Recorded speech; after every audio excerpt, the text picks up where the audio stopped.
నామంలో మీ అందరికీ శుభములు తెలియజేస్తున్నాను. నిన్న మనం ఏం చూసాము అనంటే దేవుని రాజ్యమును గురించినటువంటి సువార్త ప్రకటించాలి అన్న విషయాన్ని చూసాం.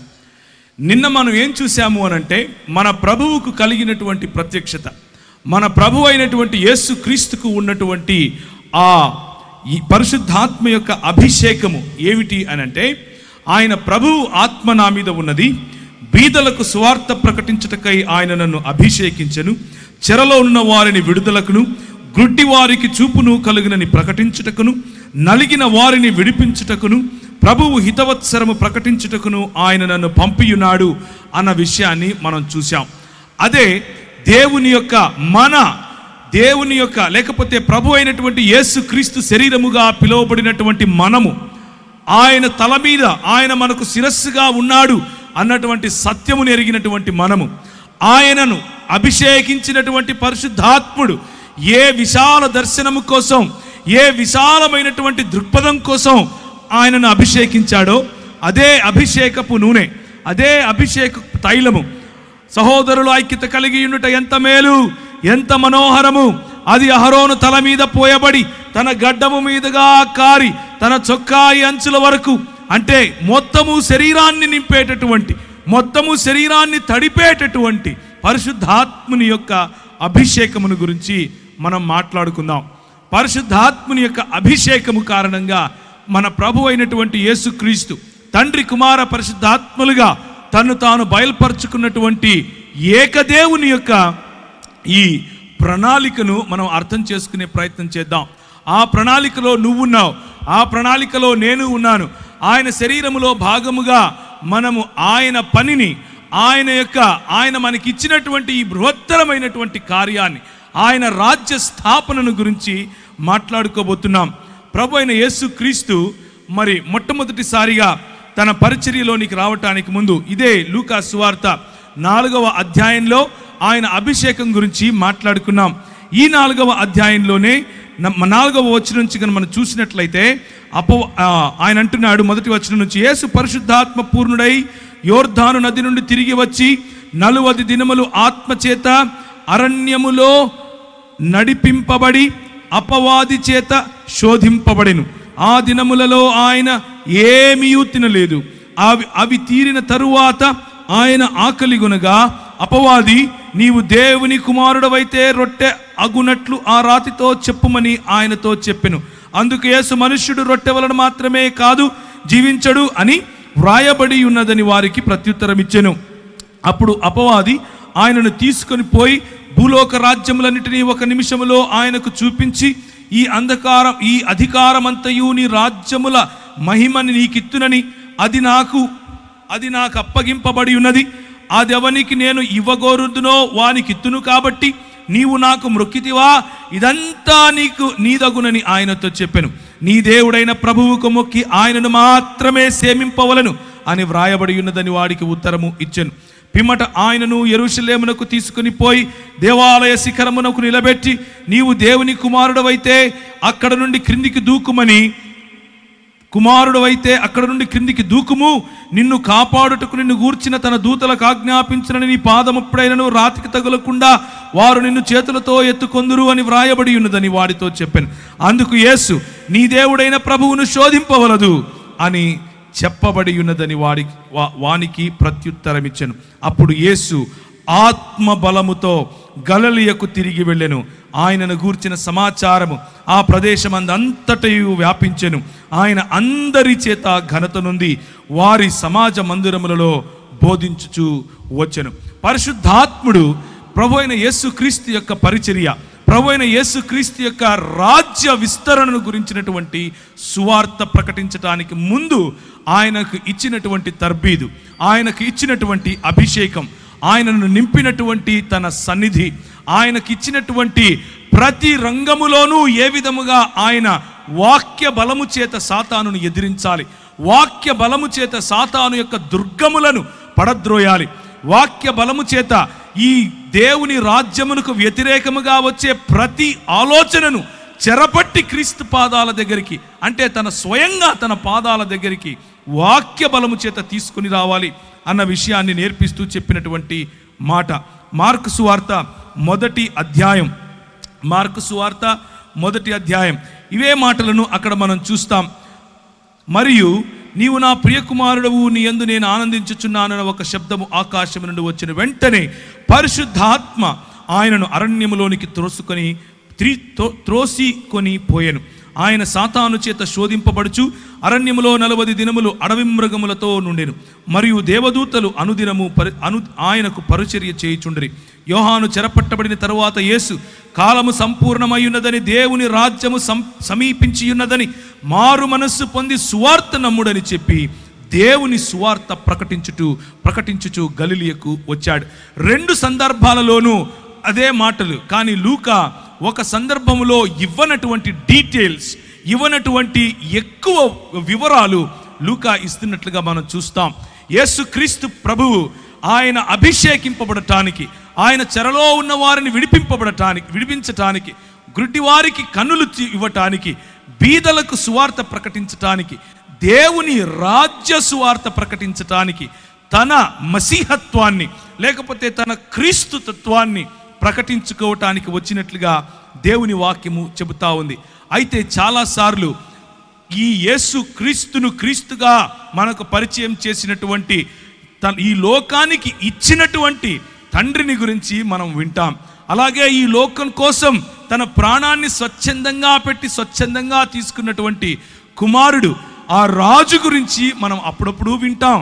కానీ సువార్తలో, దేవుని రాజ్య సువార్తలో భాగమైనటువంటి, దేవుని రాజ్య సువార్తకు పునాది మరియు దేవుని రాజ్య సువార్తకు కొనసాగింపు మరియు దేవుని రాజ్యమును నిత్యత్వములో నిర్మించి తన తండ్రికి ఇచ్చేటటువంటి పరిశుద్ధాత్మను గురించినటువంటి మాటలు చాలా తక్కువగా సంఘములో వింటాం. కనుక ఈరోజు పరిశుద్ధాత్మ దేవుని గురించినటువంటి మాటలు కొన్ని మాట్లాడుకునే ప్రయత్నం చేద్దాం. బైబిలు పరిశుద్ధాత్మ దేవుణ్ణి ఒక వ్యక్తిగా పరిచయం చేస్తుంది. ఒక వ్యక్తి అంటే అస్తిత్వం కలిగి ఉండాలి, స్పృహ కలిగి ఉండాలి, చేతన కలిగి ఉండాలి, ఆలోచన శక్తి కలిగి ఉండాలి, స్వయం నిర్ణయాలు చేయగలగాలి, భావనలు కలిగి ఉండాలి. అలాగే ఒకరితో ఒకరు సంబంధాలు చేసుకోగలిగినటువంటి సోషల్ లేకపోతే ఒకరితో ఒకరు సంబంధాలు చేయగలిగినటువంటి వ్యక్తిత్వం కలిగి ఉండాలి. దాన్నే స్వచిత్తం, భావనలు మరియు ఆలోచన దృక్పథం అని పిలవచ్చు. ఇలా అన్ని రకాలైనటువంటి ఒక వ్యక్తికి ఉండాల్సినటువంటి అన్ని గుణ లక్షణాలు పరిశుద్ధాత్మ దేవునికి ఉన్నట్లుగా బైబిల్ గ్రంథం మనకు తెలియజేస్తూ ఉంది. పరిశుద్ధాత్మని యొక్క కార్యకలాపాలు కనుక మనం చూస్తే, ఆయన మరి ఎఫెసీలకు రాసిన పత్రిక 2వ అధ్యాయం 18వ వచనం ప్రకారం దేవుని వద్దకు మార్గం సరళం చేస్తాడు, పరిచర్య నిమిత్తం అభిషేకిస్తాడని ఇంతవరకు మనం లూకా సువార్త 4వ అధ్యాయం 18వ వచనంలో చూసాం. అలాగే మనకు దేవుని రాజ్యము పట్ల నిబద్ధత ఉంది, దేవుని యేసు క్రీస్తు పట్ల నిశ్చయత ఉంది అన్నటువంటి మాటను రోమీలకు రాసిన పత్రిక 8వ అధ్యాయం 15వ వచనం ప్రకారం మనకు గుర్తు చేస్తాడు. అలాగే 2వ పేతురు 1వ అధ్యాయం 20 నుంచి 21 ప్రకారం ఆయనే స్వయంగా మనకు వాక్యమును రచించి ఇచ్చాడని, ఆయన ప్రోత్సాహము లేకపోతే ఆయన ప్రేరేపణ ద్వారా మాత్రమే మనకు ఈ లేఖనము ఇవ్వబడిందని దేవుని వాక్యము చెబుతా ఉంది. అలాగే ఇలా చూసుకుంటూ పోతే విశ్వాసులకు జన్మనిస్తాడని, ఆయన పరిచర్యకు పిలుపునిస్తాడని, ఆయనే శుద్ధీకరిస్తాడని, ఆయనను మృతులలో నుండి లేపేవాడని, ఇలా చెప్పుకుంటూ పోతే పరిశుద్ధాత్మునికి దేవత్వము ఉన్న ప్రతి విషయములు, తండ్రికి ఉన్నటువంటి ప్రతి గుణలక్షణం, కుమారుడికి ఉన్నటువంటి ప్రతి గుణలక్షణం మరి పరిశుద్ధాత్మ దేవునిలోనూ మనం చూస్తాం. ఆయనను కేవలం ఒక శక్తిగా, ఆయనను కేవలం ఒక వీచే గాలిగా, ఆయనను కేవలం ఒక అగ్నిగా, ఆయనను కేవలం ఏదో ఒక వస్తువుగా చూడటం కాదు, ఆయన ఒక వ్యక్తిగా మనకు దేవుని వాక్యం పరిచయం చేస్తోంది. ఆయన ఒక వ్యక్తి, ఆయన మనతో మాట్లాడగలడు, ఆయన మనల్ని అభిషేకించగలడు, ఆయన మనల్ని పరిచర్యకు మరి ప్రిపేర్ చేయగలడు, ఆయన మనకు కావలసినటువంటి ప్రతి వనరులు, కావలసినటువంటి ప్రతి వరములు ఇవ్వగలిగినటువంటి అద్వితీయ దేవుడు అన్న విషయాన్ని మనం చూడబోతున్నాం. ఆయన మార్గదర్శనం చేస్తాడా? అవును చేస్తాడు. ఆయన విమోచిస్తాడా? అవును విమోచిస్తాడు. ఆయన మన ఆత్మీయ జీవితాన్ని నిర్మిస్తాడా? అవును నిర్మిస్తాడు. ఆయన పాపమును ఒప్పుకోలు చేయించి నీతి పట్ల మనకు మారు మనసు అనుభవం ఇస్తాడా? అవును ఆయనే ఇస్తాడు. ఇలా చూసుకుంటూ పోతే ఎన్నో గుణ లక్షణాలు, మన రక్షణ కొనసాగింపు, చివరికి మనం మహిమలో చేరేంత వరకు కూడా పరిశుద్ధాత్ముని యొక్క పని మన హృదయంలో జరగకపోతే, పరిశుద్ధాత్ముని యొక్క పని మన సంఘములో జరగకపోతే, పరిశుద్ధాత్ముని యొక్క పని మన కుటుంబాలలో జరగకపోతే, మనము దేవుని కృప నుండి సంపూర్ణముగా దూరమైన వారిలో తప్పకుండా ఉంటాము అన్న విషయాన్ని మీకు గుర్తు చేస్తున్నాను. అయితే నా జీవితంలో జరిగినటువంటి ఒక సంఘటనను మీకు చెప్తాను. ఒకానొక సమయంలో, లేకపోతే నేను మా నాన్నగారు క్రైస్తవులు కాదు, కానీ మా అమ్మ క్రైస్తవురాలు. మా అమ్మ ఎక్కువగా క్యాథలిక్ సంఘాలకు వెళ్ళేది. నేను క్యాథలిక్ సంఘాల్లోనే మా పేరు పెట్టారు, క్యాథలిక్ సంఘాల్లోనే మేము ఎదిగాను. ఆ తర్వాత గుండ్లు కొట్టించుకుంటూ తిరిగే టైపు, అంటే వేలాంకనికి వెళ్ళటం, ఇలాంటి పరిస్థితి. నేను చిన్నతనంలోనే తల్లిని విడిచి హాస్టల్కి వెళ్ళిపోవటం, అక్కడ ఉండటం. ఆ తర్వాత 10వ తరగతి మా ఊరు కడప, మా ఊరికి తిరిగి రావటం. ఆ ఊరిలో భయంకరమైనటువంటి అల్లరి, భయంకరమైనటువంటి గొడవలు, భయంకరమైనటువంటి ఫ్యాక్షనిజంలో పడిపోవటం. అలా పడిపోయిన తర్వాత ప్రభువు నన్ను రక్షించటం, నీవు లోకమునకు వెలుగై ఉన్నావు అన్నటువంటి మాట చేత నా జీవితాన్ని మార్చటం. ఒకానొక సమయంలో మరి కోల్పోయినటువంటి సంబంధాల కారణంగా నేను దుఃఖిస్తూ ఉన్న సమయంలో ఒక వ్యక్తి నన్ను సంఘానికి తీసుకుని వెళ్ళటం, లేకపోతే ఒక యూత్ మీటింగ్కి తీసుకుని వెళ్ళటం. అక్కడ నేను ప్రభువును తెలుసుకోవటం, నీవు లోకానికి వెలుగై ఉన్నావు అన్న విషయాన్ని ఆయన గుర్తు చేసి ఆయన నా జీవితంలో రక్షణ సువార్తను, నా జీవితంలో దేవుని రాజ్య సువార్తను ఆయన నాటినప్పుడు నా జీవితం మారిపోయింది. నేను ఈ దేశానికి ఒక కళంకంగా ఉండాల్సింది పోయి, నేను నాకున్నటువంటి దూకుడు స్వభావం కారణంగా నా దేశానికి, నా కుటుంబానికి, స్వయంగా నా జీవితానికి భయంకరమైనటువంటి ఒక మచ్చగా మిగలాల్సింది పోయి, కనీసం ఇప్పుడు దేశానికి ఏమీ పెద్ద ఉద్ధరించకపోయినప్పటికీ కనీసం నన్ను చూసి నా కుటుంబం కానీ నా దేశం కానీ సిగ్గుపడే అవస్థలో లేకుండా ఉన్నాను. దానికి కారణం ప్రభు అయినటువంటి యేసు క్రీస్తు.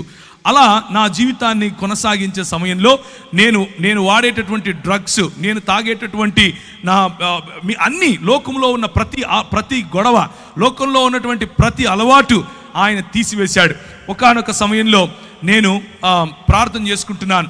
ఒకానొక సమయంలో ఒక రోజంతా గడిపి, ప్రభు దగ్గర సమయం గడిపి, ఉపవాసంలో ఆయన నుంచి శక్తి పొందుకోవాలి, ఆయన నుంచి పరిచర్యను గురించినటువంటి ఒక దర్శనం పొందాలి, అసలు ప్రభువు నా పట్ల కలిగిన ప్రణాళిక ఏంటి అని ఒకరోజు నేను హైదరాబాద్లో ఉన్నటువంటి నారాయణగూడ బ్యాప్టిస్ట్ చర్చ్కి వెళ్ళాను. ఆ బ్యాప్టిస్ట్ చర్చ్లో ప్రేయర్ టవర్లో కూర్చుని ప్రార్థన చేస్తున్నాను. ప్రార్థన చేస్తున్న సమయంలో విపరీతమైనటువంటి ఒక కాంతి, విపరీతమైనటువంటి ఆ కాంతిని నన్ను ఆవరించటం, నేను తెలియని భాషలలో మాట్లాడటం, యేసుక్రీస్తు ప్రభువు యొక్క ఆవరణ, యేసుక్రీస్తు ప్రభువు యొక్క సన్నిధి, పరిశుద్ధాత్ముని యొక్క కృమరింపు నా జీవితంలో నేను గమనించాను. పరిశుద్ధాత్ముడు నన్ను తాకినప్పుడు, పరిశుద్ధాత్ముడు నా పైన బలంగా వీచినప్పుడు నేను తట్టుకోలేకపోయాను. నా హృదయం పులకించిపోయింది, నా శరీరం పులకించిపోయింది. నేను కళ్ళు మూసుకొని ఉన్నాను. నేను ఒక గొప్ప దర్శనం చూస్తున్నాను. ఇదిగో తెల్లని బట్టలు వేసుకున్నటువంటి చాలామంది నెత్తిన టోపీ పెట్టుకొని పరిగెట్టుకుంటూ వస్తున్నారు. ప్రభు అయిన యేసుక్రీస్తు తన చేతులు బారుగా చాల్చి నిలబడుకుని ఉంటే ఆయనలోనికి, ఆయన కౌగిలిలోనికి కొన్ని వేల మంది పరిగెట్టుకుంటూ వస్తున్నారు. ఆమోసు గ్రంథం ద్వారా ప్రభువు నాతో మాట్లాడాడు. ఆమోసు గ్రంథం ద్వారా ప్రభువు నాతో మాట్లాడి ఆయన నాకు వినిపించే విధంగా పరిశుద్ధాత్ముని యొక్క నడిపింపు. ఆయన అన్నాడు, నీవు ఇందోర్ అనే పట్టణానికి వెళ్ళాలి, నువ్వు చండీగఢ్ అనే పట్టణానికి వెళ్ళాలి, నువ్వు ఉదయ్పూర్ అనేటటువంటి పట్టణానికి వెళ్ళాలి. మరి దైవజనులు ఇప్పుడు నిలబడుకుని మాట్లాడుతూ, ఏమయ్యా ఉత్తర భారతదేశంలో చాలామంది అవసరం వెళ్ళరా అని అంటున్నాడు. అదే సంఘటన నాకు జరిగింది. 2000 సంవత్సరంలో భక్త సింగ్ గారు చనిపోయారు. ఆయనను తీసుకుని వెళ్తున్నారు. కొన్ని వేల మంది ఆయనకు వెనకగా వెళుతున్నారు. ప్రార్థిద్దాం అనంటే కొన్ని వేల మంది తలలు ఉంచుకొని ప్రార్థిస్తున్నారు. ఆ దృశ్యం నేను పైనుంచి చూశాను. దేవా, ఒక వ్యక్తి ఉత్తర భారతదేశం నుంచి నా ప్రజలను ప్రేమించి తెలుగు వారి మధ్యకు వచ్చి మరి పరిచర్య చేస్తే నేనెందుకు వెళ్ళకూడదు అన్నటువంటి ఆ ఛాలెంజ్ నేను తీసుకున్నాను. నేను వెళ్ళాను, మధ్యప్రదేశ్ అనే ప్రాంతంలోకి వెళ్ళాను. పరిశుద్ధాత్ముడు నన్ను నడిపిస్తున్నాడు. ఒకానొక రోజు రాత్రి రెండు చొక్కాలు 2 ప్యాంట్లు పెట్టుకుని బయలుదేరాను. నాకు భాష రాదు, ఒక్కరు తెలియదు, ఆ ప్రాంతం తెలియదు, ఎక్కడుండాలో తెలియదు, ఏం చేయాలో తెలియదు. దేవుడు చెప్పాడు నేను వెళ్ళాలి.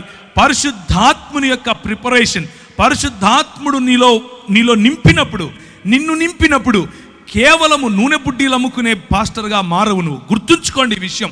పరిశుద్ధాత్ముడు నిన్ను తాకినప్పుడు నువ్వు ఛాలెంజెస్ తీసుకుంటావు.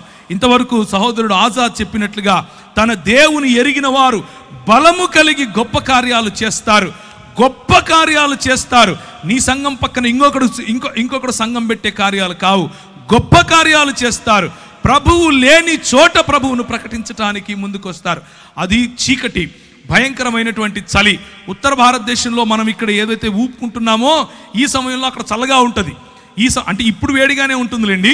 నేను వెళ్ళింది డిసెంబర్, జనవరి, ఫిబ్రవరిలో భయంకరమైన చలి. ఆగస్టు నెలల్లో కూడా భయంకరమైనటువంటి వాతావరణం, వర్షం పడిన తర్వాత చలిగా ఉంటుంది. నేను వెళ్ళాను, నాకు తెలియదు అంత చలి ఉంటుందని. మామూలు చొక్కాలు వేసుకుని మామూలుగా వెళ్ళిపోయాను. నేను అక్కడికి వెళ్తే గడగడ వణికిపోతున్నాను. కిందికి దిగాను.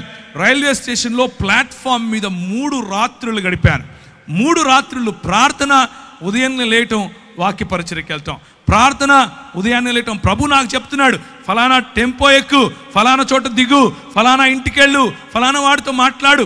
ఆయన చెప్పినట్లుగా మరి ముందుకెళ్ళటానికి దేవుని పరిశుద్ధాత్మ యొక్క శక్తి, పరిశుద్ధాత్ముడు మనల్ని నింపినప్పుడు, పరిశుద్ధాత్ముడు మనలో ఛాలెంజ్, సవాలు విసిరినప్పుడు మనం తీసుకోగలగాలి. 2 చొక్కాలు 2 ప్యాంట్లతో వెళ్ళానని చెప్పాను. చేబులో నా దగ్గర 500 700 డబ్బులు ఉన్నాయి.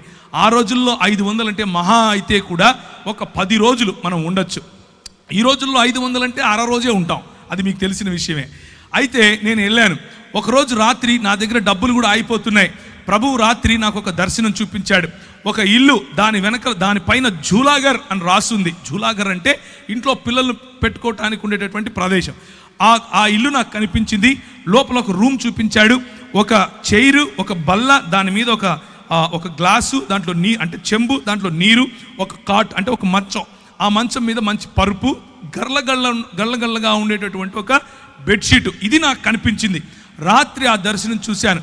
ఉదయం పరిశుద్ధాత్ముడు నడిపిస్తున్నట్లుగా నడుస్తున్నాను. పరిశుద్ధాత్ముడు నాకు చెప్పినట్లుగా ఏ డైరెక్షన్లో, ఏ దిశగా నేను వెళ్ళాలో ఆ దిశగా వెళుతున్నాను. 2.5-3 కిలోమీటర్లు నడుస్తూ దేవుని పరిచర్య, వాక్యం. నాకు వచ్చి రాని హిందీ ఏం చేస్తాం, ఏదొస్తే అది మూగ సైకిల్ అనుకోండి, మాట్లాడుతూ ప్రజలకు చెప్పుకుంటూ వెళ్ళాను. ఒక చోట ప్రభు దిగమన్నాడు. దిగి చూస్తే ఎదురుగా అదే ఇల్లు కనిపిస్తోంది. దేవునికి స్తోత్రం కలుగును గాక. ఆ ఇంటికి వెళ్ళి తలుపు తట్టు అన్నాడు. నేను ఆ ఇంటికి వెళ్ళి తలుపు తట్టాను. అది జైన్లు ఉండేటటువంటి ఇండ్లు. అంటే ఆ ఇంట్లో వాళ్ళు జైన మతాన్ని వాళ్ళు అనుసరిస్తారు. ఆమె వచ్చి ఏం కావాలి అని అడిగింది, హిందీలో, తెలుగులో కాదు. నాకు ఏం లేదండి, రూమ్ కావాలి అని అడిగాను. అవునా అని పైనుంచి కిందికి చూసి, పైన ఒక రూమ్ ఉంది, చూసుకోపో అంది. పైకి వెళ్ళాను. పైకి వెళ్ళంగానే అదే మంచం, అదే గళ్ళగా ఉండే బెడ్షీటు, అదే చైరు, అదే టేబుల్, అదే చెంబు, నీళ్లు నింపబడినాయి. కిందికి వచ్చాను. అమ్మ నాకు సరిపోతుంది, నేను తీసుకుంటాను అన్నాను. డబ్బులు ఇవ్వండి. నా దగ్గర డబ్బులు లేవు అన్నాను. ఏం చేస్తారు మీరైతే? రేయ్ పోరా బయటికి అంటారు. ఆమె అన్నది, ఎప్పుడు ఇస్తావు అంది. ఒక 10-15 రోజుల్లో ఇచ్చేస్తానమ్మా అన్నాను. మీరు ఒప్పుకుంటారా? ఏ ఊరు నీది అంది. హైదరాబాద్ నుంచి వచ్చానమ్మా అన్నాను. డబ్బులు ఉన్నాయా జేబులో తినడానికి అంది. లేవమ్మా అన్నాను. ఎదురుగా ఒక మెస్ ఉంది, దాంట్లోకి వెళ్ళి భోజనం చేయి, నా పేరు చెప్పు అంది. కడుపు నిండా భోజనం, ఉండటానికి స్థలం. ప్రభువు ఇచ్చిన మాటను, ప్రభువు ఇచ్చిన అభిషేకాన్ని మనము నమ్మి ఒక కాలు వేస్తే ఆయన మనల్ని ఎప్పటికీ కించపరచడు. 11 సంవత్సరాలు అదే ఊరిలో ఉన్నాను.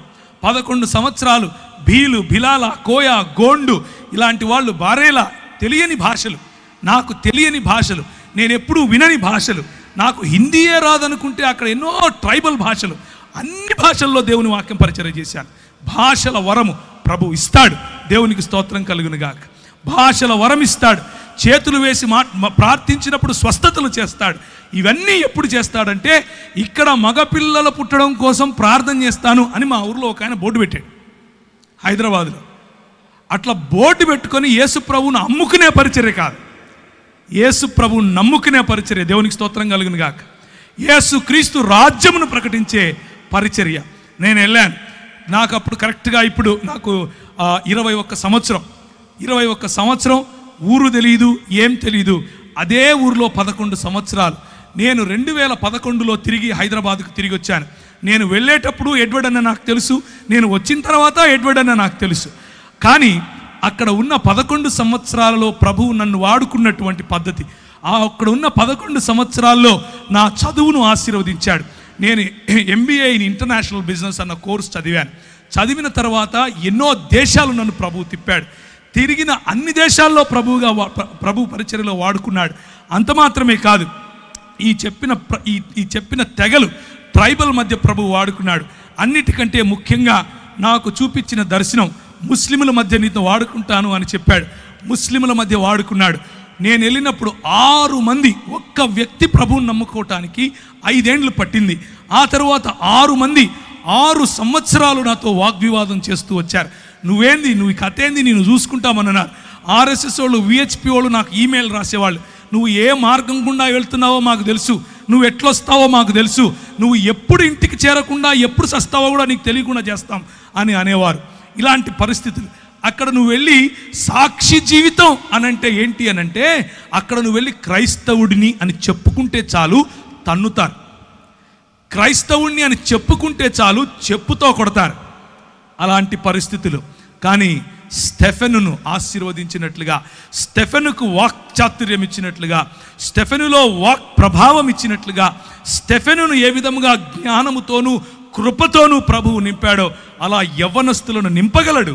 మనం ఒక్క విధేయత అన్నటువంటి అడుగు తీస్తే చాలు.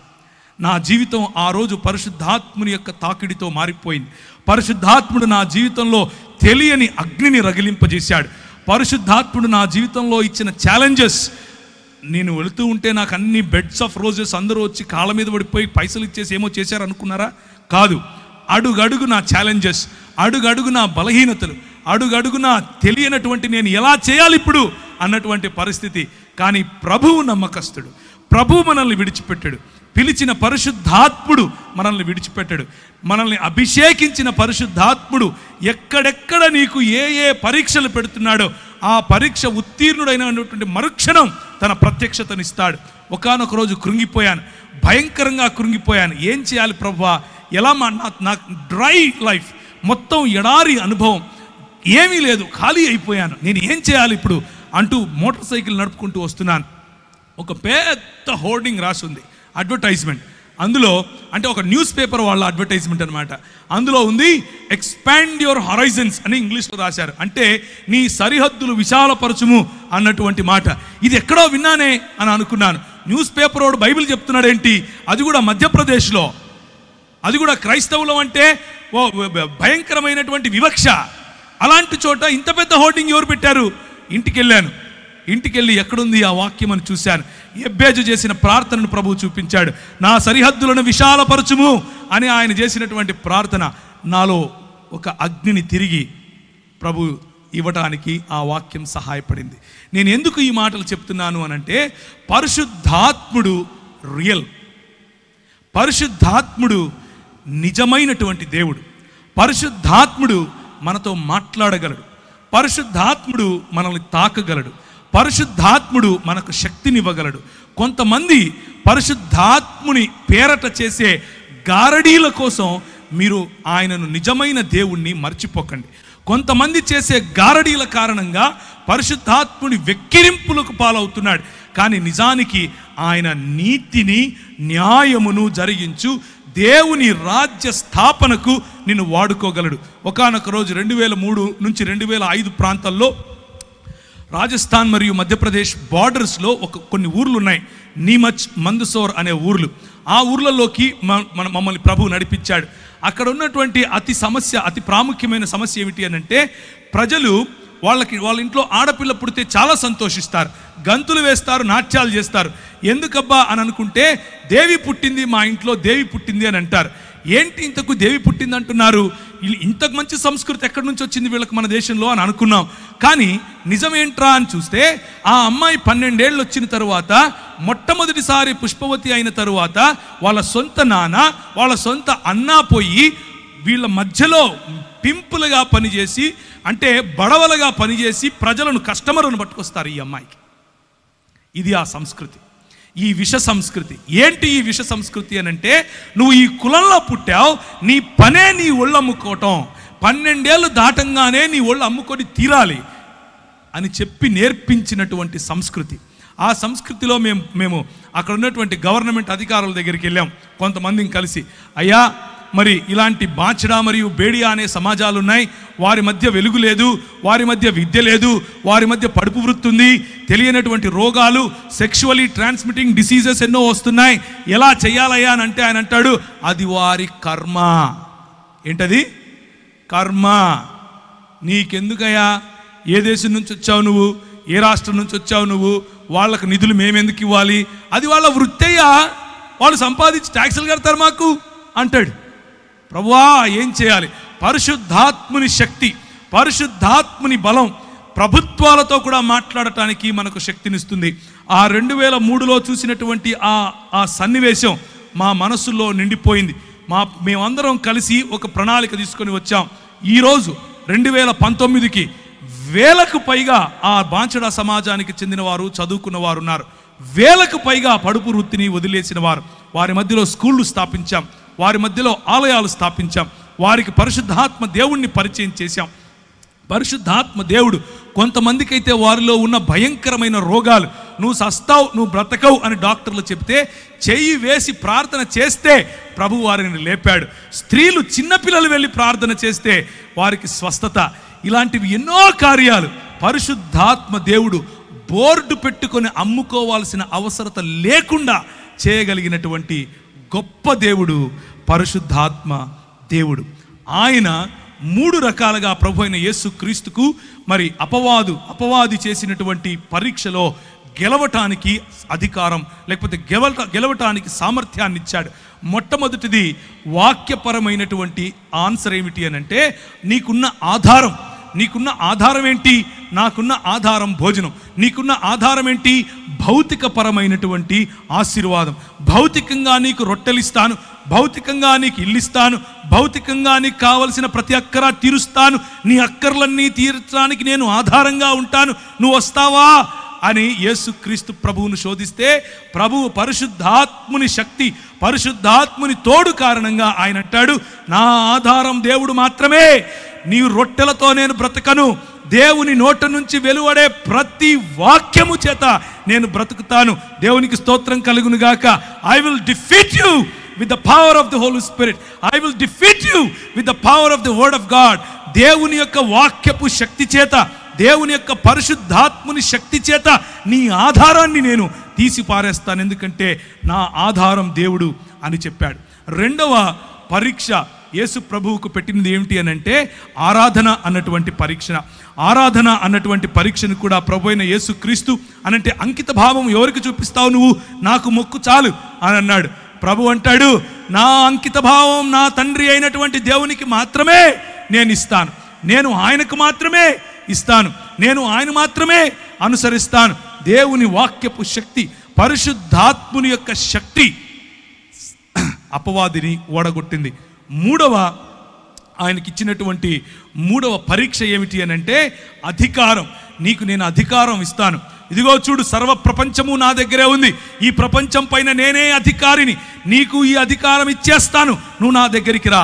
నిన్న మనం చూసాం, మనం పోగొట్టుకున్న అధికారాన్ని తిరిగి సంపాదించటానికి మనము పాపం అనేటటువంటి ఊబిలో పడిపోయి ఉన్నాం కనుక మన యేసు క్రీస్తు యొక్క లేకపోతే దేవుని యొక్క స్వరూపమును, దేవుని యొక్క పోలికను కుంటుబడిందిగా మారిపోయింది కనుక, స్వభావ సిద్ధముగా మనం పాపులమైపోయాం కనుక, స్వభావ సిద్ధంగా మన అంకిత భావం సాతాను వైపుకు, సాతాను రాజ్యం వైపుకు ఉంది కనుక మనం ఆధారము వాడే అనుకుంటాం, మన ఆరాధన వాడికే ఇస్తాం, అలాగే మన అంకిత భావము వాడికే, అలాగే మన అధికారము కూడా వాడికే ఇచ్చేసాం. ప్రభు అంటాడు, అవసరం లేదు నువ్వు ఇచ్చే అధికారం నాకు, నువ్వు నీ దేవుడైనటువంటి యెహోవాను శోధింపటానికి నీకు ఎంత ధైర్యం అని అంటాడు.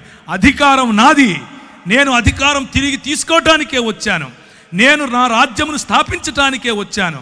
నువ్వు అనుకుంటున్నావు ఈ రాజ్యములన్నీ నీవని, నువ్వు అనుకుంటున్నావు ఈ రాజ్యముల పైన నాకు అధికారం ఉందని, కానీ ఈ రాజ్యముల పైన నీకు ఎవరైతే అధికారం ఇచ్చారో నా పిల్లలు, నా అనుయాయులు, వారిని నేను సాక్షులుగా నిలబెట్టబోతున్నాను, వారికి నేను సంచకరువుగా పరిశుద్ధాత్మనిచ్చి వెళ్ళబోతున్నాను. నాకు తోడుగా ఉండి నిన్ను ఓడించటానికి అవసరమైనటువంటి పరిశుద్ధాత్ముడు నేను వారికి ఇచ్చిపోతాను. నీవు నీ దేవుడైనటువంటి యెహోవాను శోధించటానికి నీకు అర్హత లేదు అని కొట్టి పారేశాడు. ఇది దేవుని రాజ్య సువార్త. దేవుని రాజ్య సువార్త ఈరోజు ప్రకటించబడుతున్నట్లుగా వేరొక యేసు కాదు, ఈరోజు ప్రకటింపబడుతున్నట్లుగా వేరొక ఆత్మ కాదు, ఈరోజు ప్రకటింపబడుతున్నట్లుగా వేరొక సువార్త కాదు.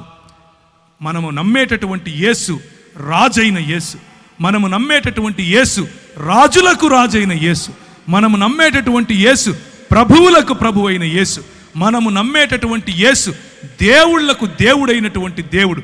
ఆయన రాజ్యమును స్థాపించటానికి వచ్చాడు, ఆయన స్థాపిస్తాడు. మనము నమ్మేటటువంటి, మనము అంగీకరించినటువంటి ఆత్మ, ఆయన వస్తే కింద పడిపోయి పూనకాలు వచ్చేది, ఆయన వస్తే గట్టి గట్టిగా ఈకిలిగా నవ్వేది, ఆయన వచ్చాడని చెప్పి గట్టి గట్టిగా కేరింతలు కొట్టి అవతలోని కొట్టేది, లేకపోతే ఒక ఆయన అంటాడు వామిటింగ్ ఆత్మ అంట, ఆయనకు పరిశుద్ధాత్ముడు వస్తే వామిటింగ్ వస్తుందంట. ఒక ఆయన అంటాడు పరిశుద్ధాత్మ వస్తే నేను అవతలోని తిడతానంటాడు, ఒక ఆయన పరిశుద్ధాత్మ వస్తే నేను సాతాను తిడతానంటాడు. ఎట్లా పడితే అట్లా. పరిశుద్ధాత్ముని శక్తి రాజ్య నిర్మాణానికి ఉపయోగపడుతుంది. పరిశుద్ధాత్ముని శక్తి నోరు తెరిచి మాట్లాడితే అవతలి వాడికి తర్కాన్ని నిర్వీర్యం చేస్తుంది.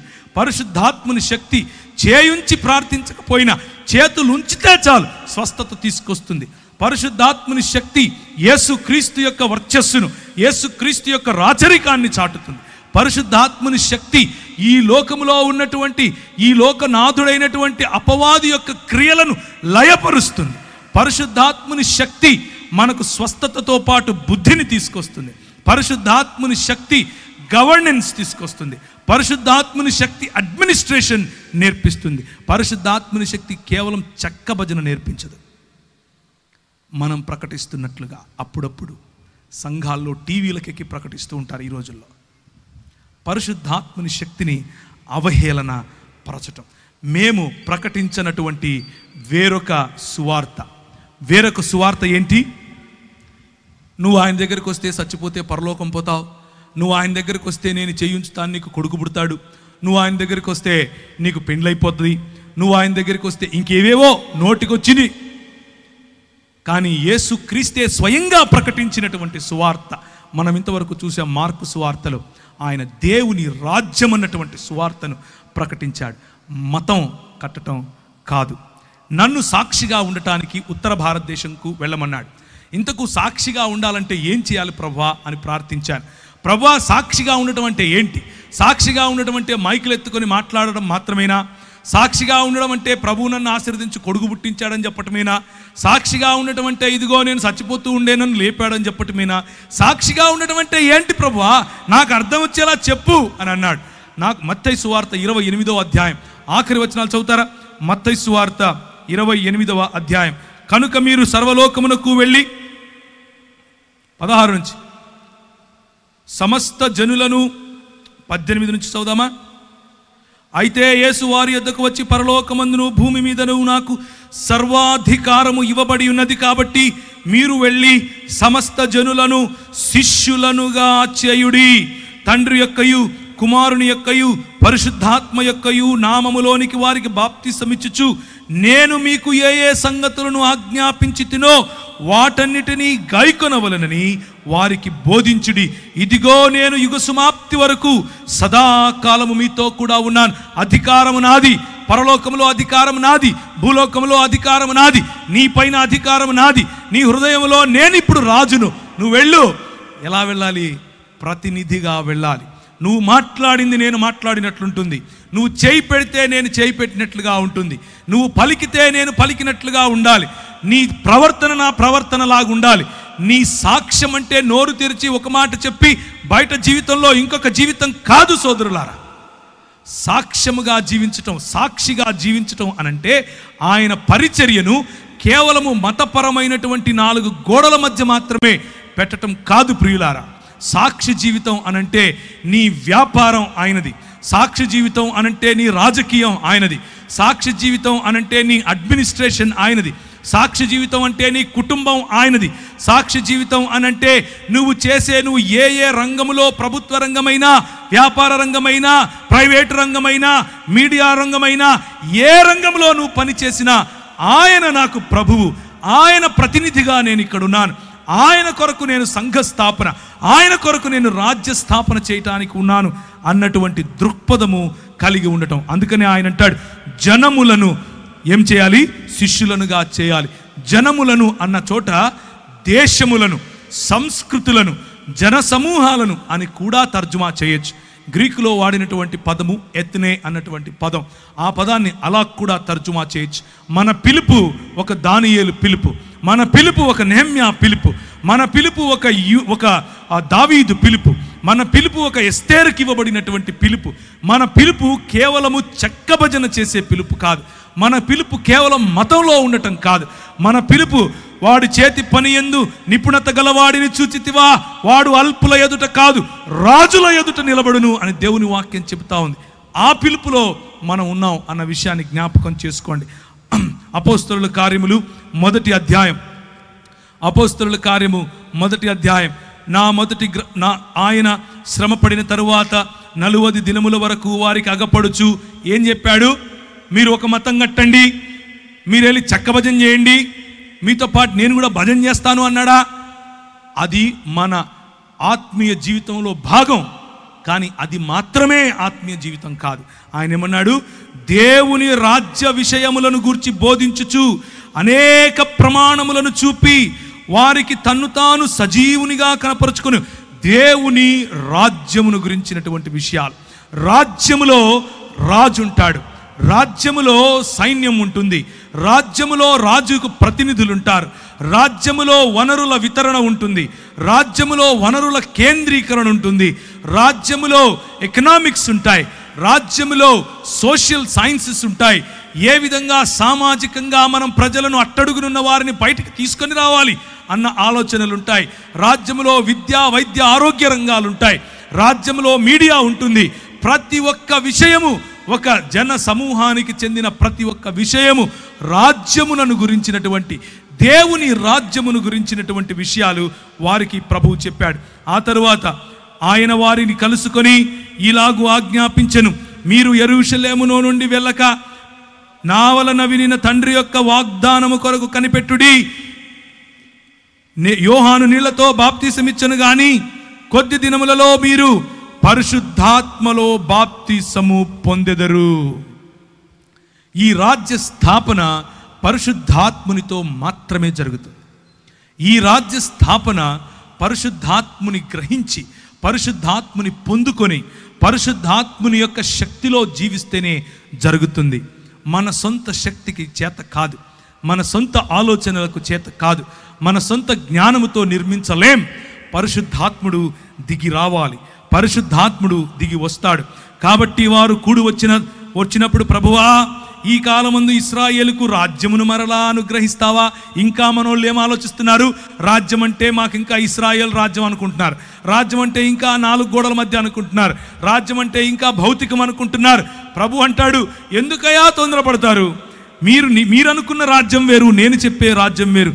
మరలా అనుగ్రహిస్తావా అని ఆయన అడుగగా, ఆయన కాలములను సమయములను తండ్రి తన స్వాధీనము పరుచుకుని ఉన్నాడు, వాటిని తెలుసుకొనుట మీ పని కాదు. ఆయన పరిశుద్ధాత్మ మీ మీదికి వచ్చినప్పుడు మీరు శక్తి నొందెదరు గనుక మీరు యెరూషలేములోను యూదయ సమరయ దేశముల యందంతటా భూ దిగంతముల వరకు నాకు సాక్షులై ఉంటారు. ఎవరు సాక్షులై ఉంటారు? ఎవరు దేవుని శిష్యులుగా ఉంటారు? ఎవరు యేసు ప్రభువు యొక్క ప్రతినిధులుగా ఉంటారు? పరిశుద్ధాత్ముని పొందుకున్నవారు, పరిశుద్ధాత్ముని నీడలో నడవాలనుకున్నవారు, పరిశుద్ధాత్ముని యొక్క వరములను పొందినవారు, పరిశుద్ధాత్ముని యొక్క ఫలమును జీర్ణించుకున్నవారు, పరిశుద్ధాత్ముని యొక్క ప్రేరణలో నడవాలని కసిగా ఉన్నవారు. అలాంటి వారు యేసు ప్రభువు యొక్క ప్రతినిధులుగాను శిష్యులుగాను ఉంటారు. భక్త కోటి భక్తులుగానే ఉండిపోతారు. మనము ఏ జాబితాలో ఉండాలో మనము నిర్ణయించుకోవచ్చు. సాక్షులై ఉంటారు. ఎలా సాక్షులై ఉంటారు? 2వ అధ్యాయం.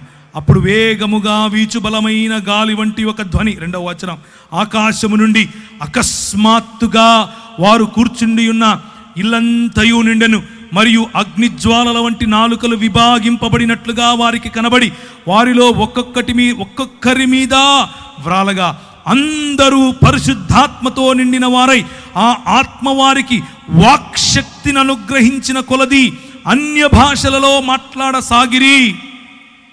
కొందరైతే వీరు క్రొత్త మద్యముతో నిండి ఉన్నారని అపహాస్యము చేసిరి.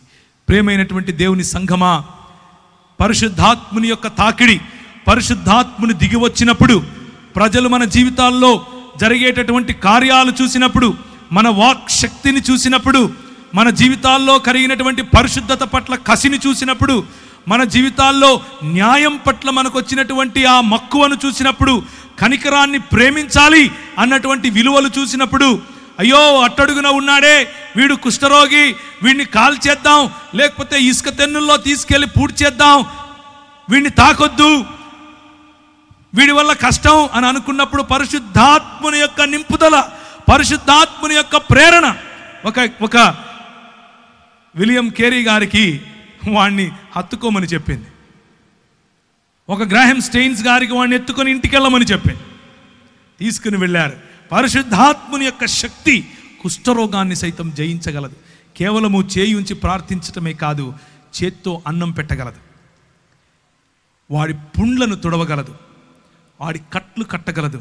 ప్రజలు చూసి అనుకుంటారు వీడు తాగొచ్చాడు అనుకుంటారు, బుద్ధి లేదు వీడికి అనుకుంటాడు. ఏం చదువుకున్నాడు, ఏం చేస్తున్నాడు, ఎక్కడుండాలి, ఎక్కడికి వచ్చాడు, వారికి అర్థం కాదు. లోకానికి ఈ విలువలు అర్థం కావు.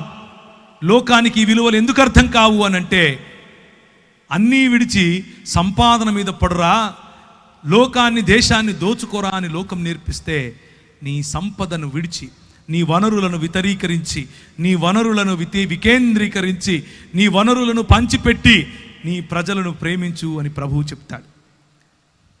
హత్తుకోలేని వారిని హత్తుకోమంటాడు, చూడలేని వారిని చూడమంటాడు. అదే నీ పిలుపు అని అంటాడు. 36వ వచనం, మీరు సిలువ వేసిన ఈ యేసునే దేవుడు ప్రభువుగాను క్రీస్తుగాను నియమించాడు. మొట్టమొదటి సువార్త ఏంటా సువార్త? మీకు పుల్లలు పుడతారు, మీకు కార్లు కొనిస్తాడు యేసు ప్రభు, ఇదా?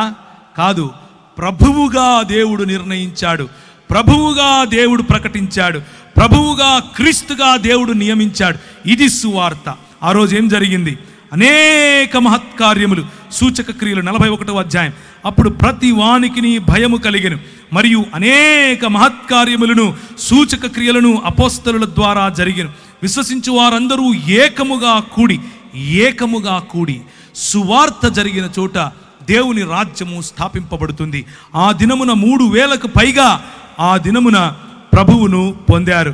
కాబట్టి అతని వాక్యము అంగీకరించిన వారు బాప్తిసము పొందిరి.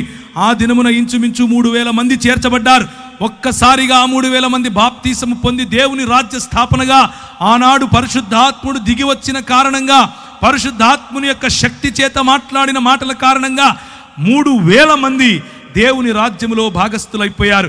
వారి ఆధారం దేవుడయ్యాడు, వారి అధికారం దేవుడయ్యాడు, వారి యొక్క ఆరాధన యేసుక్రీస్తు అయ్యాడు. కనుకనే దేవుని రాజ్య స్థాపన జరిగింది.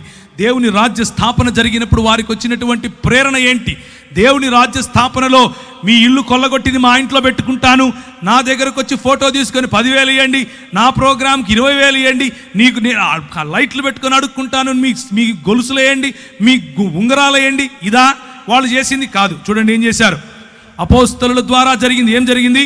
విశ్వసించిన వారందరూ ఏకముగా కూడి తమకు కలిగినదంతయు సమిష్టిగా ఉంచుకొనిరి. సమిష్టి అనేటటువంటి వనరుల కేంద్రీకరణ, సమిష్టిగా ఉన్నటువంటి బల కేంద్రీకరణ, సమిష్టిగా ఉన్నటువంటి మానవ వనరులు, సమిష్టిగా ఉన్నటువంటి ఆర్థిక వనరులు, సమిష్టిగా ఉన్నటువంటి పరిశుద్ధాత్మ వరములు. ఇది దేవుని రాజ్య కార్యము. ఇదియుగాక వారు తమ చర స్థిరాస్తులను అమ్మి అందరికీ వారి వారి అక్కరుల చొప్పున పంచిపెట్టిరి.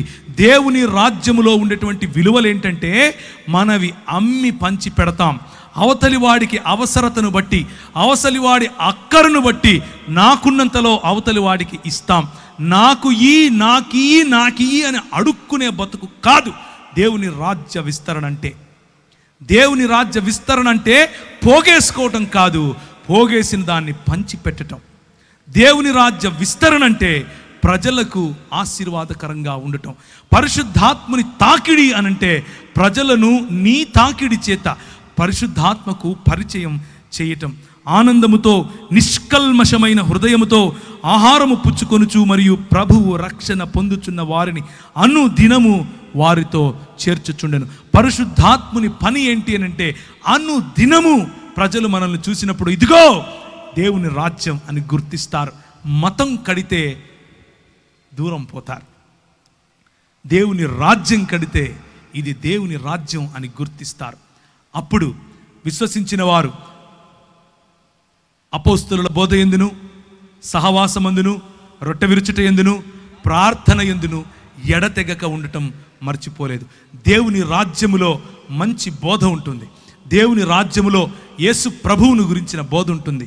దేవుని రాజ్యములో సాటి మనిషి ప్రేమించాలన్న బోధ ఉంటుంది. దేవుని రాజ్యములో సాటి మనిషికి అక్కర్లను తీర్చాలన్న బోధ ఉంటుంది.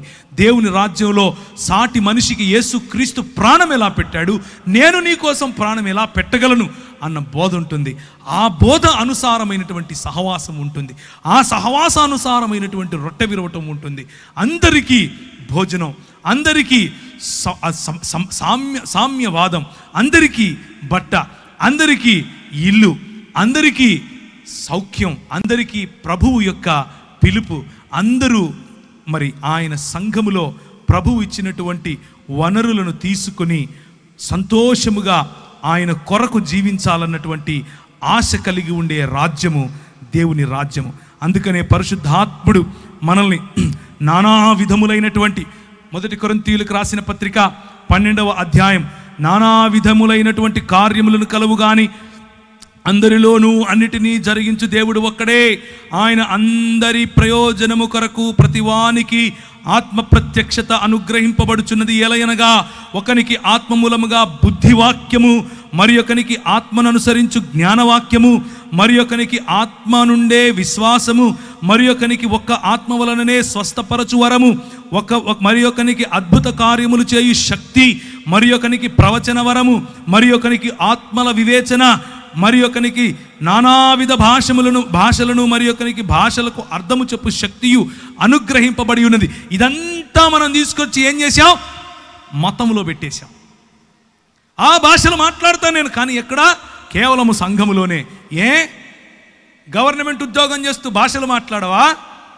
ఏ బుద్ధివాక్యము నీ గవర్నమెంట్ ఉద్యోగంలో చేసే ఆ ఆఫీసులో చెప్పవా? ఒక ఆఫీసర్కు బుద్ధివాక్యం కావాలంటే నేను వచ్చి చెప్తానా, నువ్వు చెప్తావా? ఇలాగే 12వ అధ్యాయంలో చూడండి 28వ వచనము, మరియు దేవుడు సంఘములో మొదట కొందరిని అపోస్తలుగాను, పిమ్మట కొందరిని ప్రవక్తలుగాను, పిమ్మట కొందరిని బోధకులుగాను, అటు పిమ్మట కొందరిని అద్భుతములు చేయువారిగాను, తరువాత కొందరిని స్వస్థపరచువారుగాను, కృపావరములు గలవారుగాను, కొందరిని ఉపకారములు చేయువారుగాను, కొందరిని ప్రభుత్వములు చేయువారుగాను, కొందరిని నానా భాషలు. ప్రభుత్వములు చేయాలి, ఉపకారములు చేయాలి. ఇవన్నీ కేవలం ఎక్కడ చేయాలి? దేవుని యొక్క సంఘము అంటే 4 గోడలని మనం నిర్ణయించేశాం. దేవుని యొక్క సంఘం అంటే యేసు క్రీస్తు రాజ్యం. దేవుని సంఘం అంటే మనము 4 గోడల మధ్యకు వచ్చి చేసేటటువంటి ప్రతి ఆదివారపు కూడిక మాత్రమే కాదు. దేవుని సంఘం అంటే యావత్ ప్రపంచములోనూ క్రైస్తవ సంఘం ఎక్కడెక్కడైతే యేసు క్రీస్తును, ఆయనకే అంకిత భావం, ఆయనే మా ఆధారం, ఆయనే మా ఆరాధన అని ఎవరైతే జీవిస్తున్నారో వారందరూ సమిష్టిగా రాగలగటం, వారందరూ సమిష్టి వనరులను జతపరచగలగటం, వారందరూ సమిష్టిగా ఎక్కడెక్కడైతే ఆయన రాజ్య విస్తరణ జరగలేదో అక్కడక్కడ కొందరు కాపరులుగాను, అక్కడక్కడ కొందరు అపోస్తలులుగాను, అక్కడక్కడ కొందరు భాషలు మాట్లాడేవారు గాను, అక్కడక్కడ కొందరు ప్రవచనములు చెప్పేవారు గాను, అక్కడక్కడ కొందరు అద్భుత కార్యములు చేసేవారు గాను, అక్కడక్కడ కొందరు మరి ప్రభుత్వములు చేసేవారు గాను, అలాగే మంచి కార్యములు ఉపకారములు చేసేవారు గాను ప్రభువు పంపించాడు. అలా కాదా మన దేశంలోనికి పరిశుద్ధాత్మని యొక్క వరము తీసుకుని రాబడింది? అలా కాదా మన దేశంలోనికి వేరే దేశాలలో పరిశుద్ధాత్మని అనుభవిస్తున్న, పరిశుద్ధాత్మని యొక్క తాకిడిని అనుభవిస్తున్న వారు ఇంట్లోనే కూర్చుని ఇది చాలే 4 గోడల మధ్య మతం కడదాం అని అనుకుంటే సరిపోయేదా? మన దేశానికి వచ్చారు. మన దేశంలో ఉన్నటువంటి తోమా గారు మొదలు పెడితే ఇప్పటి వరకు కొన్ని లక్షల మంది వారి ప్రాణాలను ప్రాణార్పణాలుగా పోశారు. పరిశుద్ధాత్ముడు మనల్ని అభిషేకించినప్పుడు ఛాలెంజెస్ తీసుకుంటాం.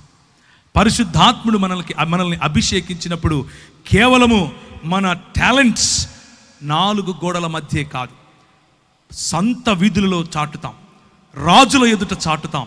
దానియేలు నీకంటే నాకంటే దుర్భరమైన పరిస్థితి, ఒక దాసుని లాంటి పరిస్థితి. దానియేలు దాసుడిగా వెళ్ళాడు, తినటానికి లేదు, ఉండటానికి లేదు, దిగంబరులుగా. దాసులకు ఎలా పెడతారో తెలుసా? పుట్టగోసిలాగా కేవలం ఇది మాత్రమే కప్పుతారు, మిగిలిందల్లా వాళ్ళు ఖాళీగానే ఉండాలి. అలాంటి దాసత్వంలోనికి వెళ్ళిన దానియేలును ఎక్కడ తీసుకుని వెళ్ళాడు ప్రభువు? 4 గోడల మధ్య మతం కట్టడానికి తీసుకెళ్ళాడా? దాసత్వములో దాసునికి ఏ హక్కు లేని దేశములో రాజుకు బుద్ధి చెప్పటానికి తీసుకెళ్ళాడు. మేనే టెకేలు ఫార్సిన్ అని చెప్పగలిగాడు. ఎలా చెప్పగలిగాడు? పరిశుద్ధాత్మ శక్తి, పరిశుద్ధాత్మ నింపుదల, పరిశుద్ధాత్ముని యొక్క ప్రేరణ, పరిశుద్ధాత్ముడిచ్చినటువంటి ధైర్యం. కేవలము 4 గోడల మధ్య మాట్లాడుకోవటం కాదు, ప్రపంచములో రాజుల ఎదుట మాట్లాడగలగటం, ప్రపంచములో లోక నాయకుల ఎదుట మాట్లాడగలగటం. నా ప్రజలు వారిని చంపటానికి వేసినటువంటి ఈ స్కీమ్ ఇది, వాళ్ళని చంపటానికి వీలు లేదు, వారి కోసం ఇదిగో ఈ ఫలానా వాడు వారికి వ్యతిరేకంగా ఒక పన్నాగం పన్నాడు అని చెప్పటానికి ఒక ఎస్తేర్ కావాల్సి వచ్చింది. పరిశుద్ధాత్మని శక్తి రాజు ఎదుట నిలబడింది, ధైర్యంగా మాట్లాడింది, వ్యూహంతో ముందుకెళ్ళింది. వ్యూహం ఎక్కడి నుంచి వచ్చింది? పరిశుద్ధాత్ముడు ఇచ్చాడు. లేదండి 4 గోడలు కట్టుకొని లోపలే ఉంటామండి, అక్కడే పరిశుద్ధాత్ముడు వస్తాడండి. రాజు దగ్గరికి ఎలా వస్తాడండి? గవర్నమెంట్ ఉద్యోగం చేసేవాడికి ఎలా వస్తాడండి? వ్యాపారంలో పరిశుద్ధాత్ముడు ఎలా పనిచేస్తాడండి? ప్రియమైనటువంటి క్రైస్తవ సంఘమా, పరిశుద్ధాత్ముని డబ్బాలో పెట్టడానికి నువ్వెవడు, నేనెవడు? ఆయన నాకు రైల్లో మాట్లాడాడు, ఆయన టెంపో ఎక్కుతూ ఉంటే మాట్లాడాడు, ఆయన సంచేసుకుని ఆకలి అవుతుంది ప్రభు అంటే ఫలానా చోటుకెళ్ళి తినరా అన్నాడు. పడుకోవటానికి ప్లేస్ లేదు ప్రభు అంటే రాత్రి ఒక కళ చూపించి నాకు ఫలానా చోటుకి వెళ్ళన్నాడు. అలాంటి పరిశుద్ధాత్మ దేవుణ్ణి డబ్బాలో పెట్టి నీ కేవలం ఇక్కడికి వస్తేనే ఆయన తాకుతాడు, కేవలం ఇక్కడికి వస్తేనే ఆయన మాట్లాడతాడు. What are we trying to do?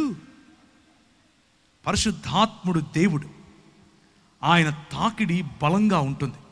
ఆయన మనల్ని తాకినప్పుడు మన జీవితాల్లో మార్పు కలుగుతుంది. ఆయన మనల్ని తాకినప్పుడు మనకు వచ్చే ఒకే ఒక కసి, ఒకే ఒక లోపల నుంచి రగిలే అగ్ని ఏమిటి అని అంటే యేసు క్రీస్తు రాజ్యం. యేసు క్రీస్తు రాజ్యం ప్రకటింపబడాలి. యేసు క్రీస్తు రాజ్యం నా వ్యాపారంలో ప్రకటింపబడాలి, నా గవర్నమెంట్ ఉద్యోగంలో ప్రకటింపబడాలి, నా రాష్ట్రపతి దగ్గర ప్రకటింపబడాలి, నా రాజ్యంలో ఈ దేశంలో ఉన్న ప్రతి అధికారి దగ్గర ప్రకటింపబడాలి, ప్రతి కుటుంబంలో ప్రకటింపబడాలి, ప్రతి మీడియా ఛానల్లో ప్రకటింపబడాలి. ఇలా చూసుకుంటూ పోతే ప్రతి రంగములోనూ యేసు రాజ్యము రావాలి. కేవలము మతంలోనే కాదు. ప్రియమైనటువంటి దేవుని సంగమా, ఆయన మనల్ని అద్భుతములు చేసేవారిగా పిలిచాడు, ఆయన మనల్ని స్వస్థపరిచేవారిగా పిలిచాడు, ఆయన మనల్ని కృపావరముల చేత నింపి పిలవగలడు, ఆయన మనల్ని ఉపకారములు చేసేవారిగా పిలుస్తున్నాడు, ఆయన మనల్ని ప్రభుత్వములు చేసేవారిగా పిలుస్తున్నాడు, ఆయన మనల్ని ప్రవక్తలుగా పిలుస్తున్నాడు. నేను ఒక సాఫ్ట్వేర్ కంపెనీ ఉంది, నా కంపెనీలో ఒక 30 మంది పనిచేస్తారు. ఈరోజు నేను 2 షర్ట్లు 2 ప్యాంట్లు తీసుకుని వెళ్ళానని చెప్పాను. నేను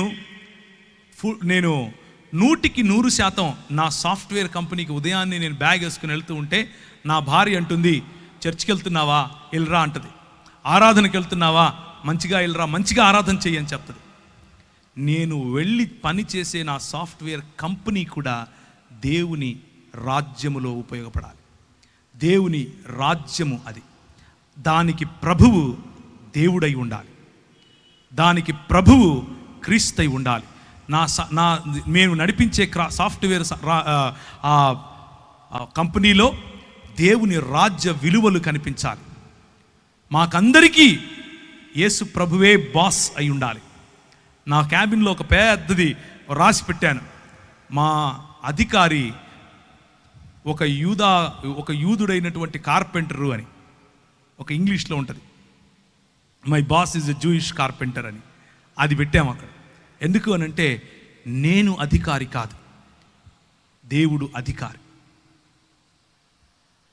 నా ఉద్యోగం, నా సంపాదన, దాంట్లో 10 రూపాయలు ఇచ్చేస్తాను, 100 రూపాయలు సంపాదించి నా పని అయిపోయింది అని చేతులు దులుపుకొని వెళితే భక్తుడు అంటారు. 100 రూపాయలు ఇదిగో ప్రభువా నువ్వు నాకు ఇచ్చావు. పరిశుద్ధాత్ముని పొందిన వాడు ఏం చేస్తాడు తెలుసా?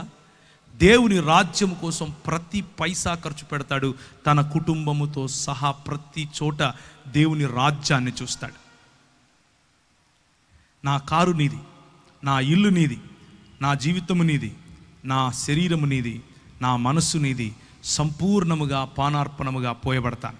ఇది పరిశుద్ధాత్ముడిచ్చే ఛాలెంజ్. ఇది పరిశుద్ధాత్ముని పిలుపు. పరిశుద్ధాత్ముడు పిలిస్తే ఇలా పిలుస్తాడు.